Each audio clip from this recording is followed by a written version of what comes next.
CM ಸಿದ್ದರಾಮಯ್ಯಗೆ ಹೈಕೋರ್ಟ್ನಲ್ಲಿ ಗೆಲುವು. MUDA case CBI ತನಿಖೆಗೆ ನೀಡಲು ನಕಾರ. ಲೋಕಾಯುಕ್ತ ಸ್ವತಂತ್ರ ತನಿಖಾ ಸಂಸ್ಥೆ ಹೈಕೋರ್ಟ್. ಲೋಕಾಯುಕ್ತ ಪೊಲೀಸರು ಸ್ವತಂತ್ರವಾಗಿ ಕಾರ್ಯನಿರ್ವಹಿಸುತ್ತಾರೆ. ಲೋಕಾಯುಕ್ತ ತನಿಖೆಯಲ್ಲಿ ಲೋಪದ ಆರೋಪ ಇಲ್ಲ. ಲೋಕಾಯುಕ್ತ ವರದಿಯಲ್ಲಿ ತಾರತಮ್ಯ ಕಾಣಿಸುತ್ತಿಲ್ಲ. ಹೀಗಾಗಿ ಸಿಬಿಐ ತನಿಖೆಯ ಅವಶ್ಯಕತೆ ಇಲ್ಲ ಎಂದ ಕೋರ್ಟ್.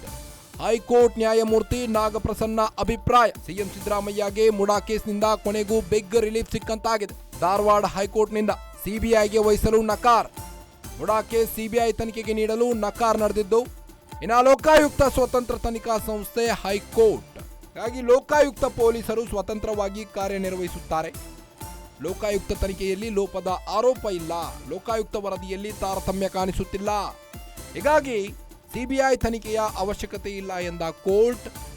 ಹೈಕೋರ್ಟ್ ನ್ಯಾಯಮೂರ್ತಿ ನಾಗಪ್ರಸನ್ನ ಅಭಿಪ್ರಾಯಪಟ್ಟಿದ್ದು, ಮುಡಾ ಕೇಸ್ ಸಿಬಿಐ ತನಿಖೆಗೆ ನೀಡಲು ನಕಾರ. ಲೋಕಾಯುಕ್ತ ಸ್ವತಂತ್ರ ತನಿಖಾ ಸಂಸ್ಥೆ ಹೈಕೋರ್ಟ್.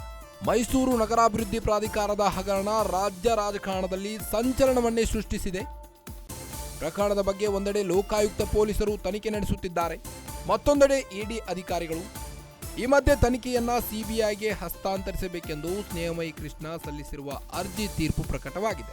ಮೈಸೂರು ನಗರಾಭಿವೃದ್ಧಿ ಪ್ರಾಧಿಕಾರದ ಮುಡಾ ಕೇಸ್ನಲ್ಲಿ ಈ ಹಗರಣಕ್ಕೆ ಸಂಬಂಧಿಸಿದಂತೆ ಕರ್ನಾಟಕ ಹೈಕೋರ್ಟ್ನ ಧಾರವಾಡ ಪೀಠ ತೀರ್ಪನ್ನ ಪ್ರಕಟಿಸಿದೆ.